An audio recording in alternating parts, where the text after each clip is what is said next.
Inspirasi Semagalas Live Talk Show. Kita sambut MC kita, Bapak Hendro dan Bapak Yongki. Beri tepuk tangan. Assalamualaikum warahmatullahi wabarakatuh. Selamat pagi Semagalas Muda. Ketemu lagi bersama kita MC yang imut dan juga Menggembirakan. menggembirakan. Ini jelas lah ya, aku imut itu, ini jelas menggembirakan. Di tahun yang baru ini, inspirasi episode 1 akan segera dimulai dengan bintang tamu yang menurut saya ini hebat. Luar biasa Pak. Dan juga jangan lupa alumni kita juga. Oh iya, yang terpenting itu ya. Yang terpenting itu alumni kita. Jadi SMA 13 tidak pernah selesai untuk menelurkan sesuatu yang hebat-hebat, sesuatu yang memang bisa dibanggakan, sesuatu yang memang bermanfaat bagi masyarakat sekitar, seperti itu Pak Yongki. Untuk menghemat waktu, kita langsung saja panggil bintang tamu. Gimana? Setuju gak Pak? Monggo, supaya sedang rampung dan bar. Ketoknya iki Pak, siswa-siswi ini serak. Orang sabar ya. Antusiasme tinggi, terutama yang cewek-cewek Pak. Oh iya. Oh, pasti. Ini ngarep kabeh cewek-cewek kabeh. Cewek-cewek semua. Sabar teman-teman, sabar. Oke, kita panggil bintang tamu kita, Joko Bandung. Tepuk tangan yang meriah.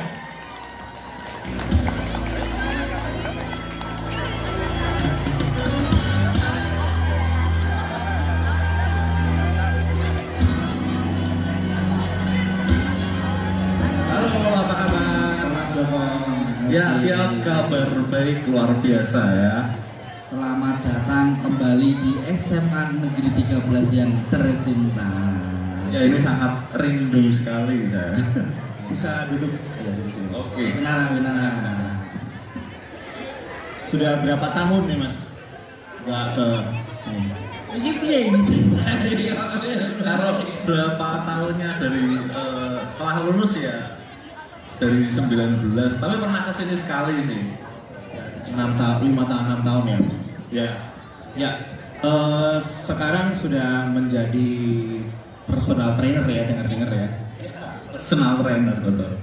Ini pertanyaan pertama aja langsung Pak Hendro. Apa yang membuat Mas Joko ingin menjadi personal trainer? Ada apa di balik itu sih? Sebenarnya sih dulu belum kepikiran ke sana, cuman setelah berjalannya waktu kita nge-gym, terus kita lihat ada peluang, jadi saya ngelihat orang-orang nge-gym itu kayak nggak mau mereka itu mengalami cedera seperti saya dulu. Jadi dulu ketika saya pertama kali nge-gym itu juga mengalami injury, cedera, terus jadi nggak nyaman buat latihan. Terus melihat banyak teman-teman yang mungkin lebih baru ya, jadi saya merasa ya terkayak biar mereka itu safety gitu ya. Pak Hendro ini empati. Oh iya. Baik sekali, ini sudah bisa kita temukan inspirasi yang pertama. Inspirasi yang Mas Joko. kita harus berempati. Oke. Saya sebelumnya, jadi dia pertama kali nge-gym dulu pernah injury, pernah cedera berarti ya? Iya, pernah sih. Berarti itu mungkin salah satu tantangan untuk menjadi seperti sekarang. Apa saja tantangan injury ini, mau apa wi? Cederanya apa? Cerita kisah. Untuk cedera pertama saya ada di lower back atau punggung paling bawah. Jadi ketika saya pertama latihan kan saya beli alat baru di rumah, jadi kayak masih puas seneng-senengnya gitu. Jadi target angkatan kita exercise di keinginan saya 20 kali angkatan, tapi saya hanya mampu di 15. Nah saya kayak emosi harus 5 lagi gitu. Nah dari situ merasa nggak kuat tapi dipaksa. Setelah dipaksa, exercise, latihan, bam, terus setelah latihan kayak merasa sakit banget di bagian punggung gitu. Bahkan sekarang masih sering kambuh tapi nggak begitu parah seperti dulu karena udah beberapa treatment udah dilakukan juga. Dan jangan sampai yang baru-baru ini merasakan yang serupa, gitu ya Mas ya. Ya, betul banget. Pertanyaan selanjutnya Mas, bagaimana Mas Joko ini mengembangkan karir sebagai personal trainer?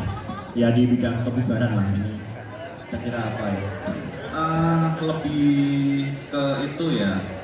Saya kan dulu setelah lulus sering mengikuti kegiatan seperti sertifikasi. Kayak contoh ada seminar tentang olahraga atau yang menjurus ke sana. Jadi sering mengikuti kayak entah 3 hari, 5 hari gitu. Bahkan dari Aderai pun juga pernah mengikuti gitu. Semacam pelatihan begitu ya Mas. Iya, betul banget. Terus Ini untuk menjaga, ini bisa semacam tips untuk teman-teman juga nanti supaya tetap fit dan bugar setiap hari. Karena saya lihat ini Pak Hendro ini lemes nih loh kita ini. padahal awake podo lho Mas Edi. Podo lho iki. Oh, toh, podo toh. Sama loh, sama ya. Nah, ini mungkin kalau dibuka juga dia slipper kayak nggak kelihatan tapi ketika Coba kasih tips dong Mas, bagaimana cara mengatur waktu, terus berapa kali latihan, terus mangane opo, maamnya apa gitu kan. Coba. untuk tips mengatur waktu,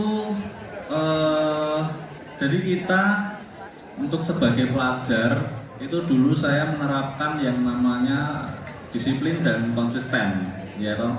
Jadi yang namanya disiplin itu adalah kita melakukan hal yang bahkan mungkin kita pernah bosen atau nggak suka, tapi kita tetap melakukannya seolah-olah kita menyukainya. Ya, kayak saya dulu, misal waktu sekolah itu dulu saya sering bangun pagi, tapi di sekolah itu sering tidur. Ya, tidurnya bahkan nggak malam, cuman bangun lebih awal jam 4 gitu, sering lari, latihan, olahraga, terus bahkan bangunnya pagi tapi berangkat sekolah sering telat juga gitu. Karena menyelesaikan latihan dulu. Jadi untuk kita berhasil itu kita harus disiplin. Sesakit mungkin, sebosan mungkin kita harus disiplin, ya, konsisten.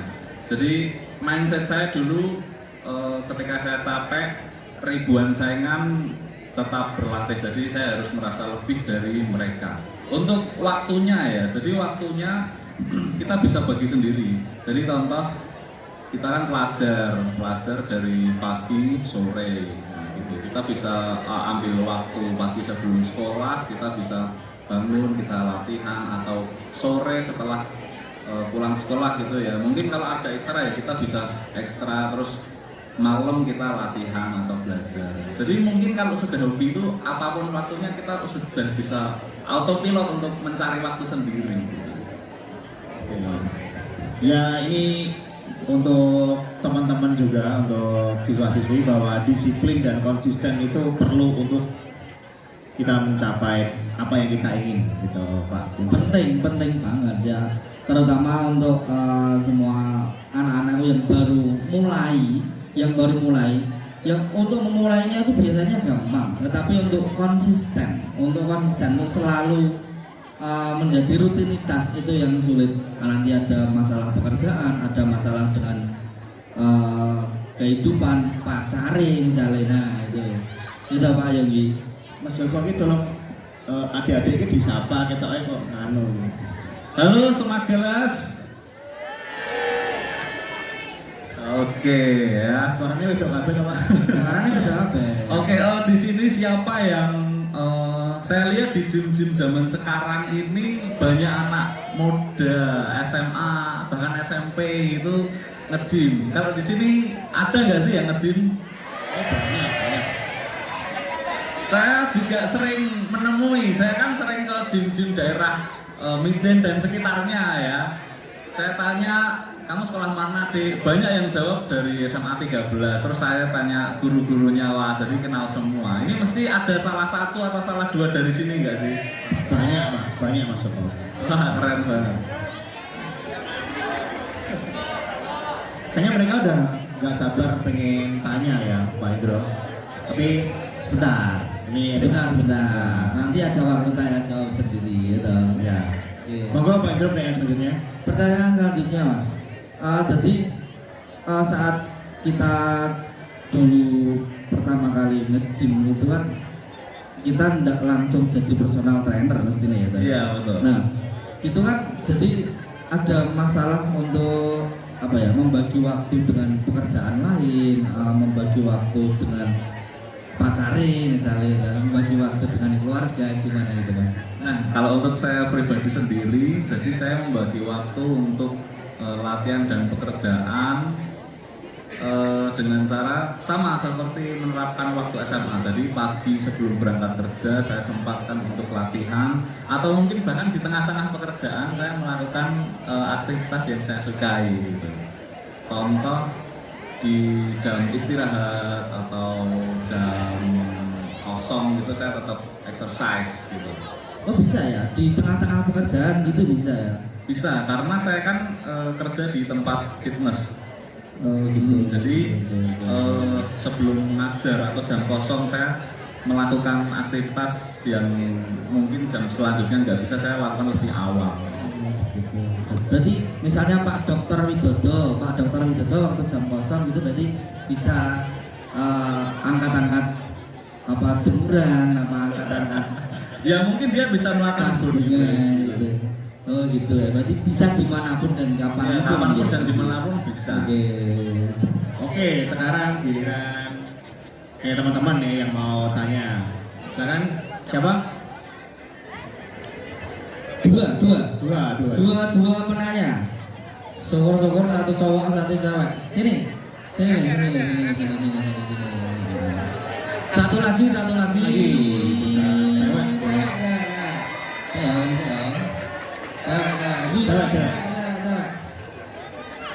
Ayo, aku tak kayak nomornya Mas Joko.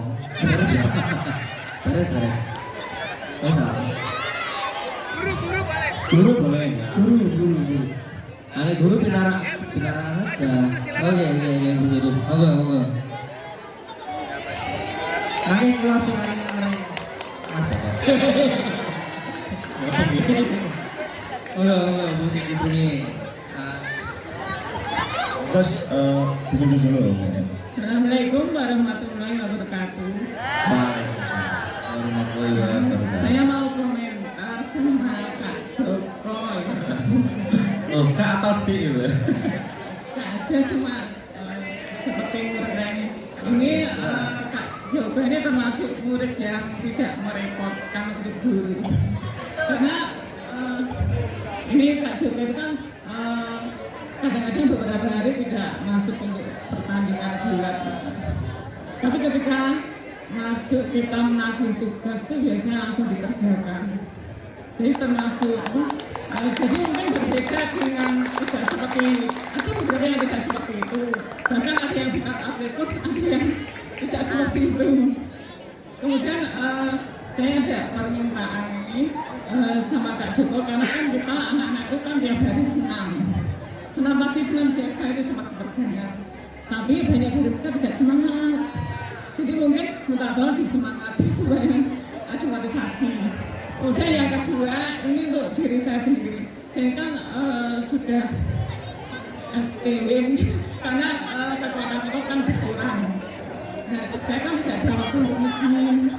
Ya pertanyaan saya, kan saya juga tidak mau kena saya satu punya itu ya. Kalau misalnya tidak nge-gym, tidak angkat beban, hanya senam saja, apakah bisa? Senam saja. Ya, terima kasih, itu saja. Wassalamualaikum warahmatullahi wabarakatuh. Iya, Jawab dulu atau Rangga dulu? Pak Indro, mau dijawab dulu Pak apa Rangga dulu? Jawab dulu. Oke. Jawab dulu. Mas. Oke, saya akan menjawab pertanyaan dari Bu Sundus ya, guru kimia. Idola. Wali kelas dulu kayaknya. Oh ya. Oke, pertanyaan yang pertama tadi untuk menyemangati adik-adik ya. Jadi satu quotes yaitu lebih baik kita mencegah daripada mengobati. Oh ya. Ya, jadi kita melakukan gerakan senam setiap pagi itu bagus banget buat aktivitas kita sehari-hari, jadi mood kita lebih nambah, kita jadi nggak malas lagi karena hormon endorfin kita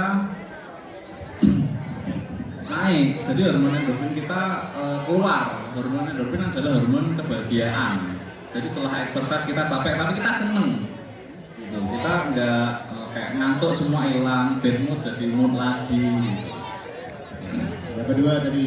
Oke, yang kedua tadi Bu Sundus bertanya apakah bisa untuk seusia Bu Sundus itu untuk menjaga kesehatan dan melakukan exercise untuk manfaat yang lebih baik pagi itu jawabannya sangat bisa ya Bu ya, karena setiap kita bertambah usia di 60 ke atas itu 60% otomatis menurun, itu otomatis. Nah kalau kita melakukan gerakan olahraga atau senam itu kan kita seenggaknya menjaga. Jadi setiap harinya dia menurun, tapi seenggaknya kita menjaga. Apalagi kita melakukannya lebih semangat, lebih disiplin, konsisten, itu bisa menambah beberapa persen. Dan diimbangi dengan pola istirahat dan pola makan yang teratur. Gitu. Oke, terima kasih Mas Joko. Setelah ini Bu Sundus bisa langsung ke gym.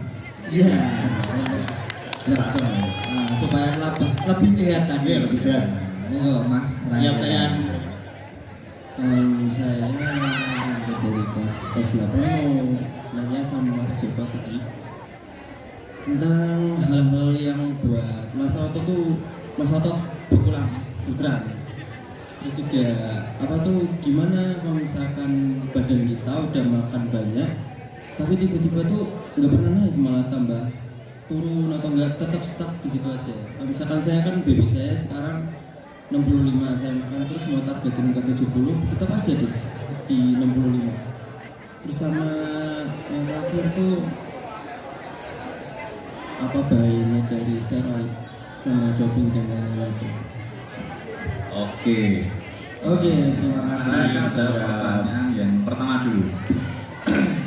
Jadi yang pertama tadi nanya tentang apakah bisa untuk meningkatkan massa otot dan kenapa dia susah untuk naik ya kan. Itu jawabannya tingkat kematangan otot itu membutuhkan waktu. Contoh kalau tadi berarti sementara ini namanya berat maintain. Ya, berat maintain itu berat yang dialami sekarang. Dia akan naik dan menambah massa otot seiring berjalannya waktu, tapi diimbangi dengan latihan. Kalau tadi bicara tentang udah makan banyak tapi beratnya malah stuck atau bahkan mungkin turun, itu berarti latihannya yang kurang. Jadi proses pembentukan otot kan dia kayak selang. Ya selang kita exercise, jadi kita nge-gym, itu selang itu robek. Selang itu robek, dia membentuk otot baru. Nah, jadi kesimpulannya kita harus butuh tekanan. Contoh seperti pernah mompa ban. Nah, itu kan kalau ban udah stuck, udah gede, tapi kita nggak kuat lagi untuk mendorong ke bawah ya loh. Dia kalau kita paksa sampai bawah, ban itu akan mengembang. Sama halnya seperti ketika latihan. Kita udah fail di sini, tapi kita paksa semampu mungkin, seapapun caranya, yang penting kita paksa sampai angkatan terakhir kita bisa ngangkat. Nah itu terjadi pengembangan otot lagi. Gitu. Yang kedua tadi nanya tentang apa bahayanya steroid, doping dan lain-lain.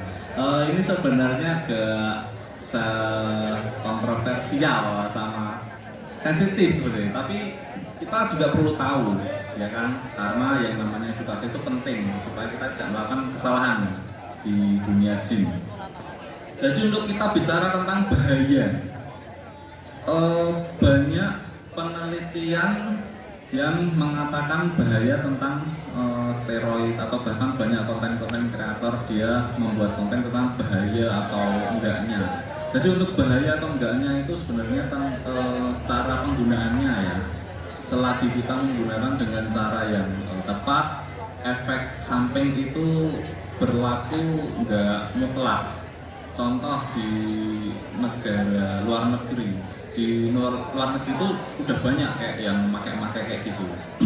Cuman banyak yang bicara tentang kematian atau bahkan penyakit yang bahaya atau mungkin yang menyebabkan untuk tidak memiliki keturunan, tapi di luar sana banyak yang masih memiliki keturunan, bahkan masih sehat juga.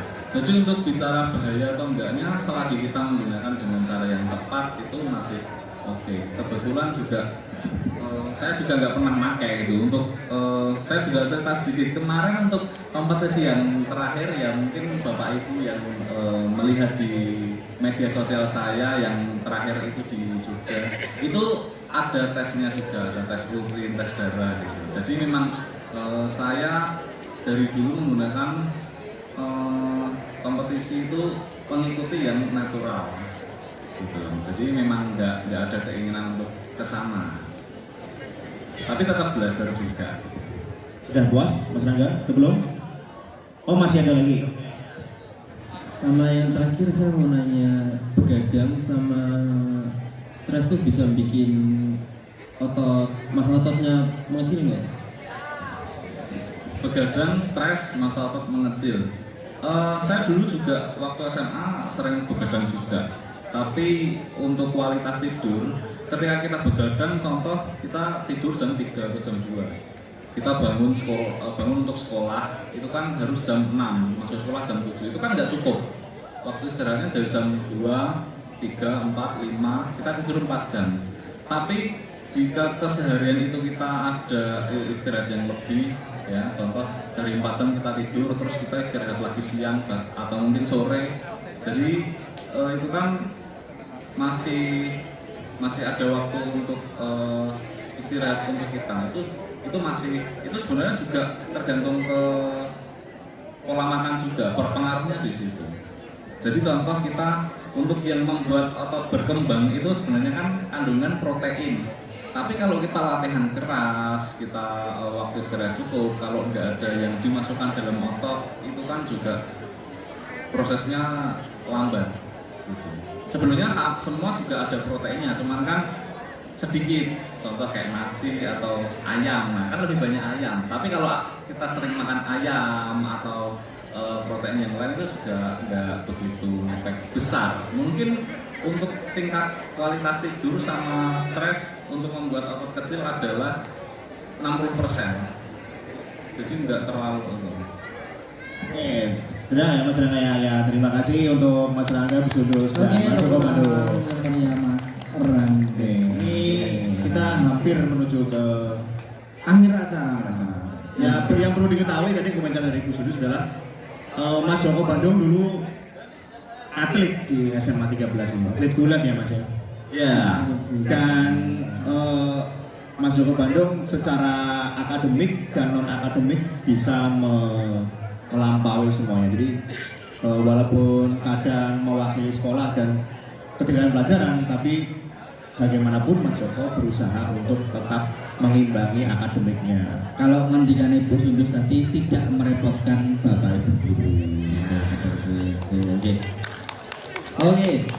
Mungkin untuk yang terakhir ini Pak Yonggi, ini saya cuma ada permintaan sih dari Bapak Ibu guru yang lain. Kalau Mas Joko berkenan, boleh nggak nunjukin ototnya gitu. Kalau berkenan, kalau enggak apa-apa sih. Iya, boleh sih. Boleh. Kasih tepuk tangan yang meriah dulu dong, kasih tepuk tangan yang meriah. Sebagai penutup, sebagai closing. Nah, ini sesuatu yang sangat inspiratif sekali, menginspirasi kita semua bahwa orang sehat itu membutuhkan perjuangan, orang sehat itu membutuhkan sesuatu yang konsisten. Orang sehat itu membutuhkan sesuatu yang cara jawane Jer Basuki Mowo. Terima kasih untuk hari ini.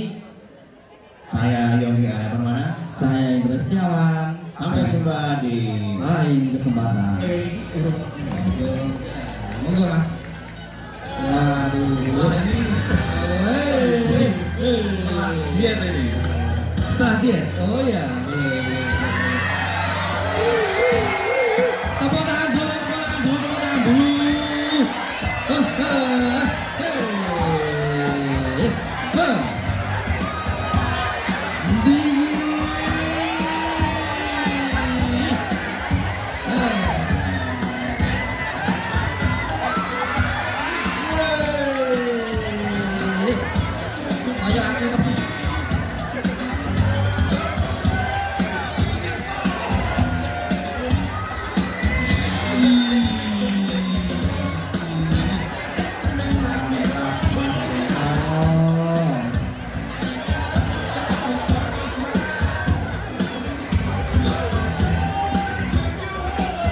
Tepuk tangannya, tepuk tangannya. Ya apa ini salah aku ya ulang ya.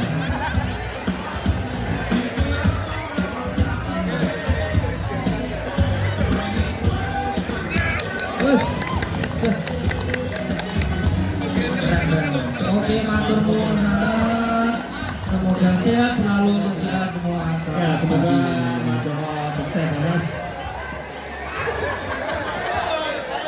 Terima kasih untuk semuanya ya. Sudah diberi kesempatan ya untuk Pak Zul, terima kasih untuk Bapak Ibu guru semua, untuk Bapak Kepala sekolahnya ya. Terima kasih untuk telah memberi kepercayaan untuk diundang ke sini ya. Saya mau cerita satu ya. Boleh. Ada yang itu juga. Jadi dulu pernah ada satu guru yang memberi fasilitas saya untuk tetap berlatih dengan dulu kan gym bayar kan, jadi mungkin saya anak sekolah gitu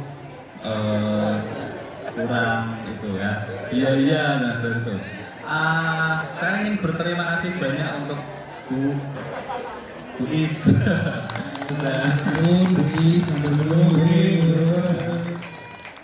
ya dulu pernah diberi fasilitas untuk latihan setiap hari dan free gitu. Jadi saya tetap konsisten dan semangat dari situ juga. Tepuk tangan dong. Saya foto bersama Bapak Kepala dan Bapak Ibu guru yang lain. Sedulur kemauan karena alumni ya, boleh.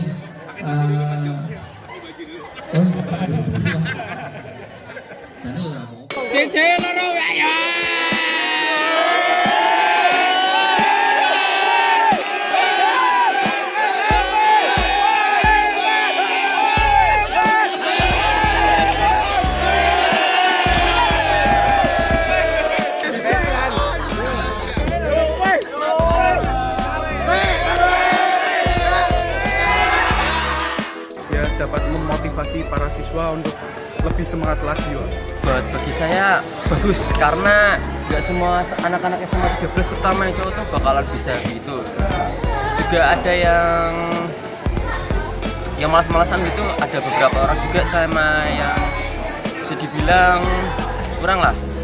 SMA 13 juga mendatangkan orang-orang alumni yang bagus-bagus kayak waktu itu kayak alumni 13 Semarang yang si awal-awal tuh sama Mas Joko yang tadi, karena itu bisa dibilang salah satu buat motivasi gitu buat anak-anak 13 buat menjadi yang lebih baik buat kedepannya. Ilmu yang saya dapat dari Mas Joko Bandung banyak, terutama di bagian otot, karena buat masa otot tuh butuh waktu yang namanya berkembang. Terus juga kalau misalkan kita begadang ataupun stres, otak kita juga bermasalah, itu bakal membuat otot kita lebih mengecil ataupun